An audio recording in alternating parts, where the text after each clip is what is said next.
ça doit toujours faire du bien de voir quelqu'un sortir de prison. Parce que c'est une personne qui retrouve la liberté. Même s'il y a des gens qui vivent dans de bonnes conditions, dans certaines prisons aménagées, ce qui est vrai, c'est que la prison reste la prison et le dehors reste le dehors. Donc quand quelqu'un retrouve la liberté, on ne peut que se réjouir. Sauf que ces libertés ou certaines libertés méritent que nous nous posions certaines questions. Intéressons-nous à la grâce présidentielle accordée à Dadis Camara par le général Doumbouya. Cette grâce, chers amis, ne met-elle pas fin au procès des massacres du 28 septembre 2009? Cette grâce n'est-elle pas une clé pour fermer le chemin de la vérité? Après donc avoir été assassiné par la commission d'enquête nationale, entre parenthèses indépendante, la commission de l'ONU, les juges d'instruction, le parquet et le tribunal de Dixine, la vérité ne vient-elle pas de se faire enterrer par le général Doumbouya? Voilà la question que nous traitons dans cette vidéo. Suivez.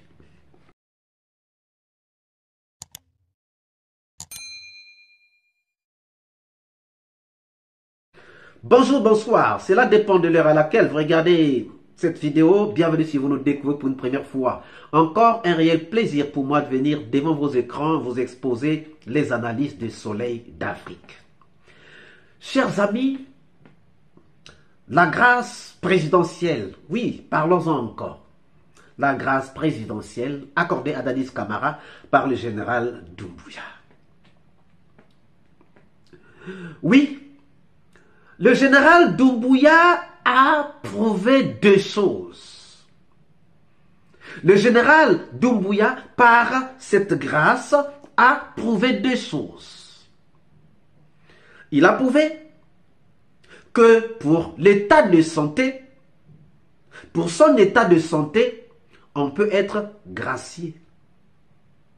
Cette grâce de Dadis Camara est une école. Cette grâce de Dadis Camara est une école. Ça nous enseigne que pour un état de santé fragile, on peut être gracié. Ça, c'est le premier enseignement. Deuxième enseignement, lorsque tu es déjà dans un procès, il suffit de désister, tu pourras être gracié. Donc, cela entraîne, ou cela sous-entend, que la porte de la grâce est ouverte. La porte de la grâce est ouverte à ceux qui ont déjà été condamnés ou à ceux qui sont en instance, qui sont dans des recours, qui ont des affaires pendantes à la cour d'appel ou encore à la cour suprême. C'est ça que ce décret nous enseigne en premier. Donc déjà, pour tous les malades qui sont malades et qui ont des condamnations, qui ont déjà été condamnés de façon définitive ou qui ont été déjà condamnés mais qui sont en appel, il y a la porte de la grâce qui est ouverte. Donc, cette grâce aussi, par ces deux enseignements, nous dit aussi qu'une sortie massive des condamnés est bien possible. Une sortie massive des condamnés est bien possible. Oui, chers amis. Dadis n'est pas le seul condamné à être malade. Dans toutes les prisons de la Guinée, il n'y a pas que Dadis. Il y a d'autres personnes qui sont aussi malades. Parce que le décret ne dit pas qu'on a gracié Dadis parce que c'est un ancien chef de l'État. Non. Mais parce qu'il est malade. Donc, ça suffit pour nous. Ça suffit. Chers amis, Dadis, tête d'affiche des massacres du 28 septembre 2009. Ou bien, en fait, disons, c'est lui qui a été mis en avant dans les massacres du 28 septembre 2009. C'est là donc les jugements. Aujourd'hui, gracié. Aujourd'hui, gracié. Mais il y a aussi d'autres malades. Je disais que ça peut nous entraîner une sortie massive des condamnés du 28 septembre 2009 et même des autres condamnés d'autres affaires. Et dans ce cas, Dadis tête affiche gracié, PV gracié, Goumou gracié, Tchekboro gracié, Marcel gracié, Toumba gracié, Paul Mansa gracié, Alouketa gracié. C'est fini. Ça serait terminé, chers amis.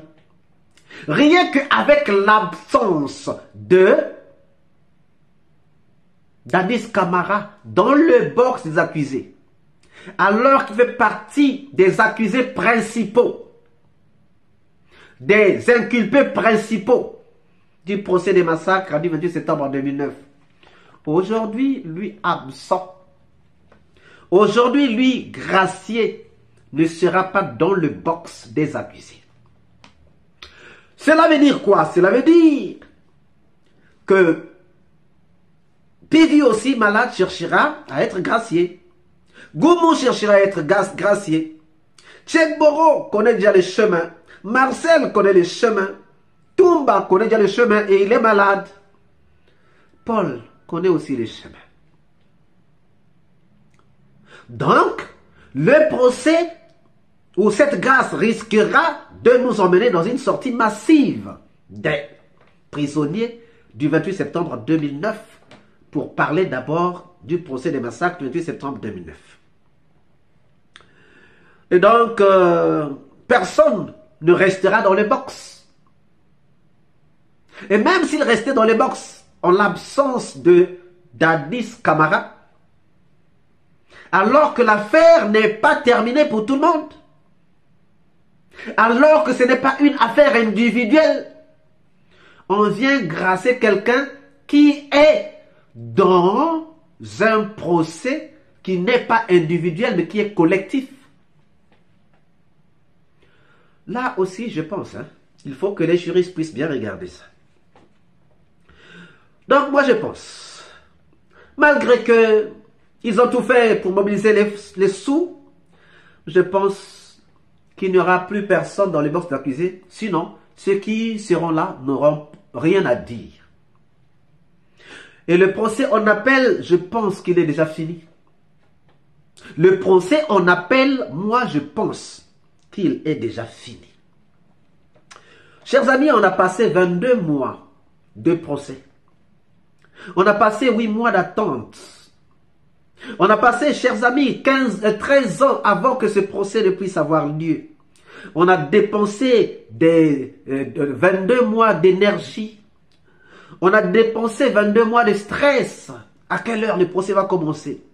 On a dépensé des milliards pour organiser ces procès.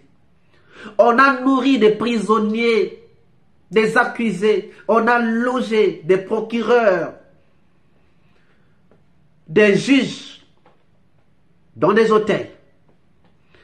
Mais tout cela, on se rend compte que ça n'a servi à absolument rien. Ça n'a permis à absolument rien. Ça paraît comme une insulte à la mémoire des disparus. Ça paraît comme une corruption à l'égard des victimes qui vont être obligées de se contenter des indemnisations. Et ce n'est pas pour rien qu'avant cette grâce de Dadis, on a parlé des indemnisations. C'est comme ça avait été un piège. Elle n'a pas pour voir la réaction. Et lorsque Diamètre DS est sorti pour dire que nous sommes contents, comment on va indemniser des victimes avant même que le procès ne prenne fin? Donc, en disant cela, en parlant de ces décrets-là, il voulait dire que non, le procès est terminé. C'est nous qui n'avions pas compris. Alors, si Dadis n'est pas là, à quoi servira encore ce procès? Parce que c'est sûr et certain qu'il sera obligé de le faire pour tout le monde. Parce que ce procès n'a pas été un procès individuel, c'est un procès collectif. Dans un procès collectif, individuel, on peut dire oui, bon, ok, ton problème là, oui. Mais ça, c'est pour un procès collectif. On attend les juristes là de nous dire réellement ce qu'il y a de faire. Mais nous pensons réellement que le procès est mort. Que le procès des massacres du 28 septembre 2009 est mort. Nous pensons que ce procès qui avait déjà commencé à être assassiné par la commission d'enquête nationale indépendante ou entre parenthèses indépendante, par les juges d'instruction, par le parquet, par la commission internationale de l'ONU, par le tribunal. Aujourd'hui, c'est l'enterrement du procès des massacres du 28 septembre 2009. C'est l'enterrement de la vérité par le général Doumbouya. Ils ont tous tué le procès. Ils ont tous tué la vérité. Et Mamadi Doumbouya vient d'enterrer la vérité. Mais que la vérité soit enterrée ou pas, même si le procès ne servira plus à rien, nous, la vérité nous importe. La vérité, nous allons continuer à la chercher jusqu'au bout du monde. Même si vous avez voulu l'enterrer, nous irons chercher la fosse de la vérité pour que nous puissions au moins parler de cette vérité, faire connaître, oui, on a quand même droit à l'histoire. Pour la mémoire collective, il faut que nous le fassions. Chers amis, oui, ne pensez-vous pas que la grâce accordée à Denis Camara par Doumbouya va faire profiter à beaucoup d'accusés, à beaucoup de condamnés, ce qui donc va enlever le sens du procès en appel ou encore du procès en premier état, en deuxième procès en première instance. Ne pensez-vous pas que nous avons déjà tué la vérité? Ne pensez-vous pas que la grâce là enterre la vérité? Voilà les quelques questions qui nous viennent à cœur à vous poser. Et dans attendant les réponses dans les commentaires. Si cette vidéo vous a plu, ne manquez pas de laisser pouce bleu, de commenter, de partager. Si vous n'êtes pas encore abonné, c'est le moment de vous abonner. Et surtout de ne pas manquer d'activer la cloche de notification afin d'être averti à temps réel de toutes nos prochaines publications. Quant à moi, je vous dis à très bientôt pour une nouvelle capsule et je vous dis ciao.